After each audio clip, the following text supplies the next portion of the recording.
Welcome, intrepid souls, to a journey not through maps and compasses, but through the veils between worlds, where ancient stone weeps spectral tears and the silent forests breathe with unseen life. What if the very air around you, right now, hums with echoes of a past so profound, so steeped in sorrow and fury, that its spirits still walk amongst us, unseen but undeniably present? Imagine that the world you perceive is merely a thin, fragile skin over a deeper reality, one where vengeance knows no bounds, love transcends death, and nature itself is a conscious entity, watching, waiting, sometimes judging. Are you ready to hear the whispers of Japan, a land where history and myth are so intricately woven that to disentangle them would be to unravel the very fabric of its soul? Tonight, we peel back the layers of time, venturing into the haunted halls of Edo's mighty castles, deep into the shadowy embrace of ancient forests, and face to face with the vengeful yokai, spirits born of human emotion and the land's primal power. Feel the chill that traces your spine, the subtle shift in the air, the distant, almost imperceptible rustle that isn't wind, but perhaps the soft tread of something far older, far more potent than mere mortal presence. This is our world, our stories, where we unearth the legends that refuse to die, the truths that history was too terrified to record, and the spirits that linger, demanding to be remembered. The echoes of the Shogun's Keep, our first descent into the spectral heart of Japan, begins where power once resided with an iron fist, yet where even the mightiest shoguns trembled in the quiet of night, within the labyrinthine walls of Edo Castle. Imagine yourself standing at the precipice of this colossal fortress, once the largest in the world, its very foundations steeped in centuries of ambition, intrigue, and unspeakable suffering. The air here, even today, seems to carry the faint, metallic scent of ancient armor and the subtle perfume of silk kimonos, a ghostly tapestry woven from countless lives lived and lost within its formidable defenses. The castle, now largely replaced by the imperial palace, still whispers its secrets through the remaining stone walls and moats, a monumental testament to a feudal age when honor and betrayal walked hand in hand. But beyond the political machinations and the grand ceremonies, deeper within the forbidden confines of the Uku, the shogun's women's quarters, a darker history unfolds, a history of broken promises, forgotten concubines, and the chilling spectre of enduring sorrow that gave birth to some of Japan's most poignant hauntings. Have you ever felt the weight of history pressing down on you, not just as abstract facts, but as a palpable presence, a cold breath against your cheek in a seemingly empty room? That is the essence of Edo Castle, a place where the spirits of those confined, those betrayed, and those who sought vengeance refused to relinquish their hold on the mortal realm.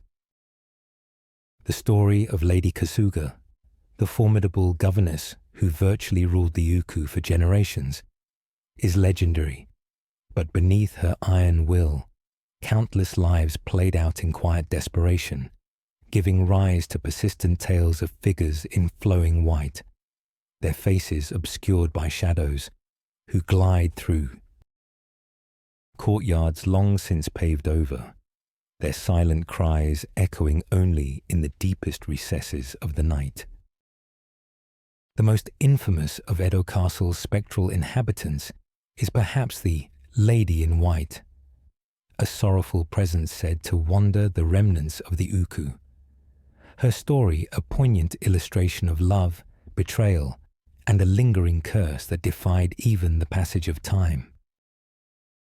This lady, often depicted as clad in the pristine yet chilling white burial robes of a ghost, was believed to be a woman who suffered an agonizing, unjust death within the castle walls, perhaps a concubine caught in a web of political intrigue, or a lady-in-waiting who dared to fall in love with someone forbidden. Her heart, broken and brimming with unfulfilled desires, refused to find peace, binding her spirit to the very stones that witnessed her despair. Tales tell of her chilling touch, a sudden drop in temperature that signals her proximity, and the faint, melancholic strains of a koto or shamisen playing from empty rooms, a melody of sorrow plucked by unseen hands. Imagine the shiver that would run down your spine as you walked a moonlit corridor, only to hear the distant strumming, a lament for a life cut short, a love unrequited. This persistent haunting served as a grim reminder to those within the uku that even in the lap of luxury, true happiness was a fleeting illusion, and that betrayal and heartbreak could seal one's fate to a timeless, spectral existence. The fear of her presence permeated the castle, influencing daily life, turning whispers into terrified gasps, and solidifying the belief that the past, however inconvenient, could never truly be buried. Beyond the personal tragedies, Edo Castle also became a nexus for political hauntings, where the spirits of those unjustly executed or driven to suicide for political reasons added to the spectral tapestry. One such figure was Akubo Hikozaemon, a famed samurai known for his honesty and integrity, who, legend says, continues to roam the castle grounds, a stern and upright guardian spirit, occasionally appearing to high-ranking officials to warn them against corruption or impending danger, his spectral voice a booming echo of his living conviction. His apparition, unlike the sorrowful lady in white, is said to be resolute, clad in full samurai regalia, a testament to his unwavering loyalty and determination to protect the shogun even in death. There are whispers, too, of the spirits of warriors who died defending the castle during sieges, their spectral forms sometimes seen patrolling the outer walls, their clanking armor and the phantom cries of battle carried on the wind during stormy nights, a chilling reminder of the castle's bloody past. These spectral sentinels blur the lines between history and folklore, making the very stones of Edo Castle seem alive, imbued with the memories and lingering presences of countless souls who lived, died, and were forever bound to its formidable, yet ultimately fragile domain. The stories from Edo Castle, recounted by generations of palace staff and samurai, serve as a profound testament to the Japanese belief that strong emotions, particularly those born of suffering and injustice, possess an energy that transcends death, weaving themselves into the very fabric of the world, ensuring that some stories, some spirits, will simply never fade away. The lingering grudge of the betrayed bride. But if the stately sorrow of a castle's ghost sends a shiver down your spine, what will you say about a rage so incandescent, a betrayal so profound, that it transforms a loving wife into a vengeful spectre, forever bound by a curse of unimaginable suffering? Let us now journey from the fortified walls of power to the mundane streets of Edo, where the most terrifying of all Japanese spirits, the Onryo, is born, a ghost whose sheer fury and thirst for retribution transcend the boundaries of life and death. And of all the Onryo, few are as iconic, as truly horrifying, as Oiwa, the central figure of the legendary kabuki play Yotsuya Kaidan, or the ghost story of Yotsuya. This is not a tale of accidental death or mild melancholy. This is a raw, visceral narrative of human cruelty and the terrifying consequences of boundless, agonizing vengeance. Her story, woven into the cultural consciousness of Japan, has permeated everything from theatre to film, so potent that actors portraying Oiwa have, for centuries, visited her grave at Miyagyoji Temple before performances, seeking her blessing and perhaps, subtly, her forgiveness, for fear of incurring her legendary wrath.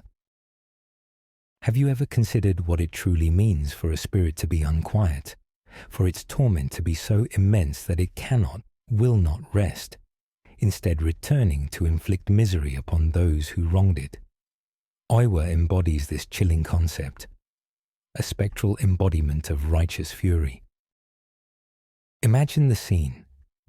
Tamiya Iemon, a down-on-his-luck ronin, marries Oiwa, a woman devoted to him despite his flaws. She cares for her ailing father, a loyal retainer, but Iemon, consumed by ambition and a disdain for his wife's perceived plainness and her family's decline, grows restless. He longs for a more advantageous match, specifically with Ume, the beautiful daughter of a wealthy neighbor who is infatuated with him.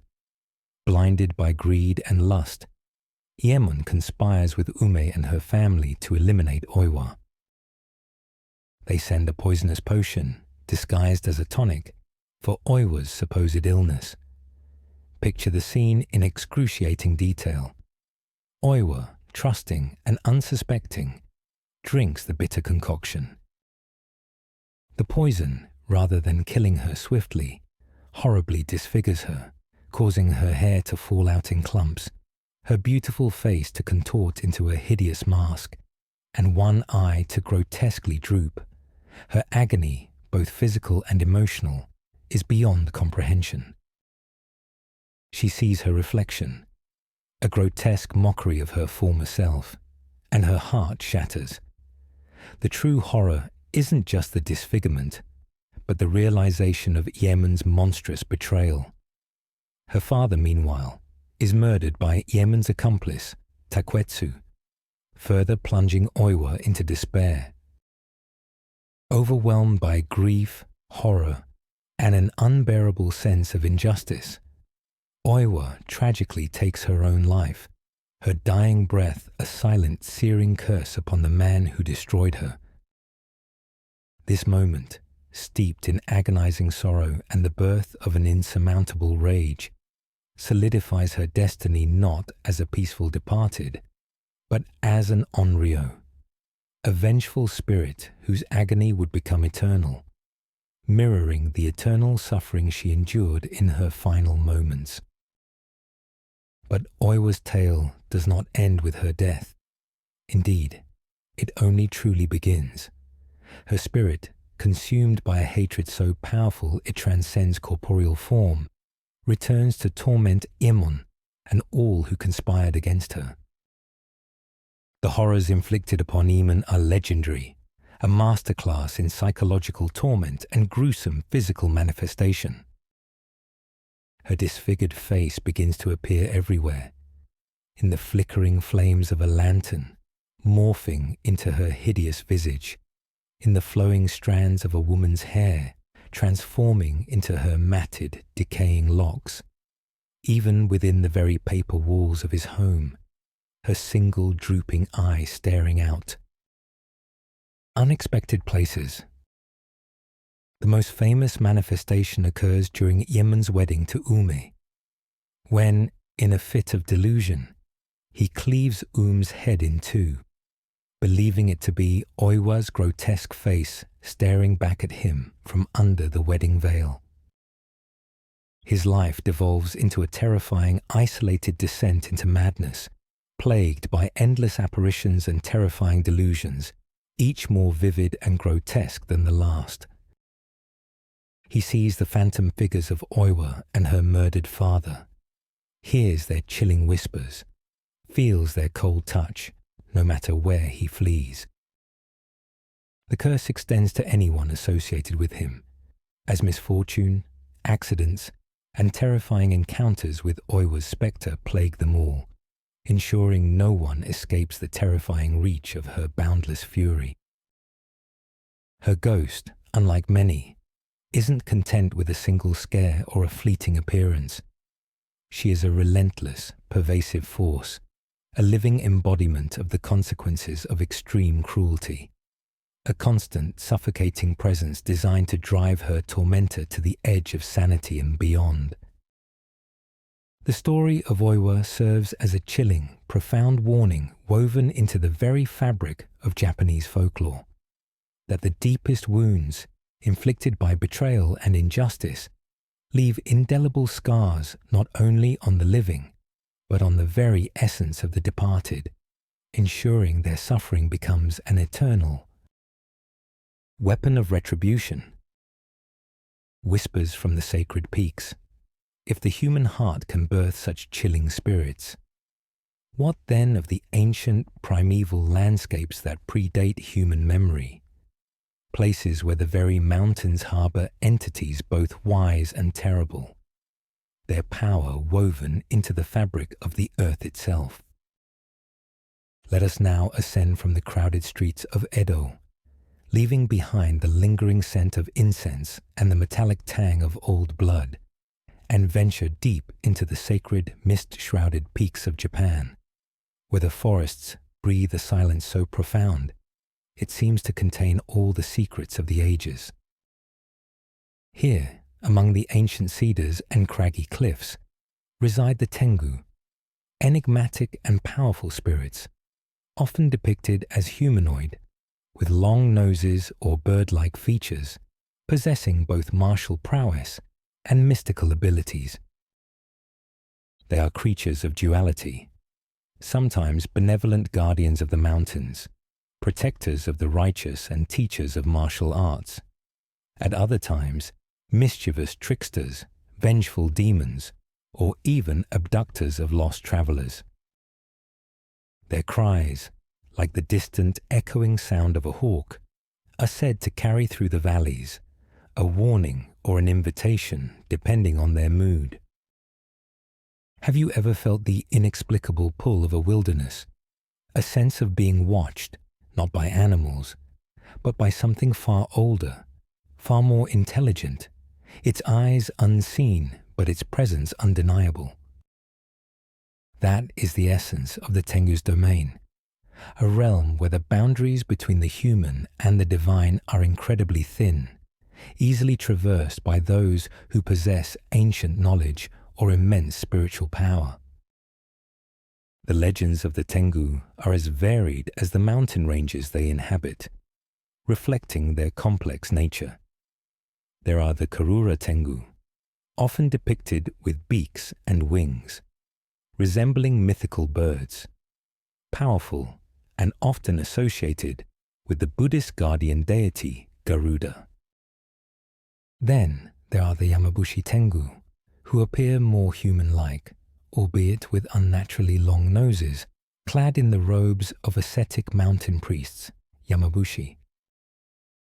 These Yamabushi Tengu are particularly fascinating, often portrayed as possessing immense knowledge of herbal medicine, martial arts, and swordsmanship, sometimes descending from their mountain abodes to teach virtuous warriors or to test the resolve of pilgrims. One such tale speaks of Minamoto no Yoshitsune, the legendary warrior who, as a young boy named Ushiwakamaru, was said to have been secretly trained in swordsmanship and strategy by the Yamabushi Tengu of Mount Kurama. Imagine the scene: a young, exiled noble, abandoned in a remote temple, finds solace and a profound, secret education not from human masters, but from these ancient, solitary mountain spirits, honing his skills under the watchful eyes of beings who straddle the line between deity and demon. The air around them crackles with spiritual energy, the sounds of their training echoing off the ancient trees, their wisdom imparted not just through words, but through the very essence of the forest itself. This blurring of human and spiritual mentorship highlights the Tengu's role as arbiters of justice and skill, figures who reward true dedication but punish arrogance and disrespect with their formidable powers. However, not all encounters with Tengu are benign. They can be incredibly dangerous, especially to those who disrespect their mountain domains or who are consumed by pride. Stories tell of Tengu kidnapping travelers, especially children, whisking them away to their mountain strongholds, sometimes returning them days or weeks later, disoriented and with fragmented memories, or not at all. These abductions, often attributed to the mischievous or malevolent Konoha Tengu, tree-leaf Tengu, small and winged, served as cautionary tales, warning people against venturing too deep into the uncharted wilderness without reverence or proper intent. There are also legends of Tengu possessing individuals, driving them to madness or using them as pawns in their own obscure spiritual battles, their voices echoing in the victim's mind, their will overwhelming human resolve. The sound of their spectral flutes or drums is said to disorient travelers, leading them astray into perilous ravines or deep into the heart of their territory, where escape is impossible. The pervasive belief in Tengu fostered a deep respect for the mountains, a recognition that these majestic natural formations were not merely geological features, but sentient, powerful entities, guarded by ancient beings whose will could shape destiny. The lingering presence of the Tengu, their cries carried on the mountain wind, reminds us that even in our modern world, vast swathes of Japan remain untamed, holding secrets and powers that defy human comprehension, silently watching, always judging. Beneath the ancient canopy, the forest's silent watchers, from the lofty peaks where the Tengu reign, let us descend deeper still, into the very heart of Japan's primeval forests, where the light struggles to penetrate the dense canopy and the air is thick with the scent of damp earth, decaying, leaves, and the vibrant musk of living wood. Here, amidst the gnarled roots and towering trunks that have stood for centuries, the spirits of the trees themselves dwell, alongside ancient mountain crones and elusive, water-dwelling beings. These are the forest's silent watchers, creatures intrinsically linked to the land, their existence a testament to Japan's profound reverence for nature, yet a reminder that nature can be both nurturing and terrifyingly indifferent. Have you ever walked into a forest so old, so untouched, that you felt a palpable sense of being observed, a stillness that wasn't merely the absence of sound, but an active, watchful presence? This is the domain of the Kodama, the spirits of ancient trees, and the Yamoba, the old women of the mountains, whose tales resonate with both the beauty and the danger of the wild. The very rustle of leaves, the creak of branches, the murmuring of a hidden stream, all these sounds could be attributed not to wind or water, but to the slow, deliberate movements of beings whose lives are measured in millennia, not mere decades. The Kodama, literally tree spirit or echo, are among the most subtle yet pervasive of Japan's nature spirits. They are not typically seen, but their presence is felt as a gentle, almost imperceptible hum in the ancient woods, a comforting warmth radiating from a particularly old or uniquely shaped tree, or a whisper carried on a breeze that seems to speak directly to the soul. Cutting down a tree inhabited by a Kodama is said to bring terrible misfortune, sickness, or even death to the perpetrator and their family. A chilling consequence that reinforced the deep reverence for ancient forests and the belief that every living thing possesses a spirit. Imagine an old village, nestled at the edge of a great forest, where generations have passed down warnings about a specific ancient cedar, its trunk wide enough to form a small room, its branches reaching skyward like supplicating arms. Villagers might leave offerings of rice wine or mochi at its base, seeking the Kodama's blessing for a good harvest or protection from disease. These spirits, though largely passive, act as silent guardians of the forest's health, their well-being intrinsically linked to the vitality of the natural world around them. Their quiet existence is a poignant reminder of the delicate balance between humanity and nature, a balance easily shattered by disrespect, but powerfully maintained through reverence and awe. The stories of Kodama underline a foundational aspect of Japanese spirituality, that the sacred is not confined to temples or shrines, but is alive in the everyday world, particularly in the most ancient and untouched corners of the natural landscape. Deeper within the mountains, beyond the friendly, or at least predictable, presence of the Kodama, resides a far more ambiguous and formidable figure, the Yamuba, or mountain hags.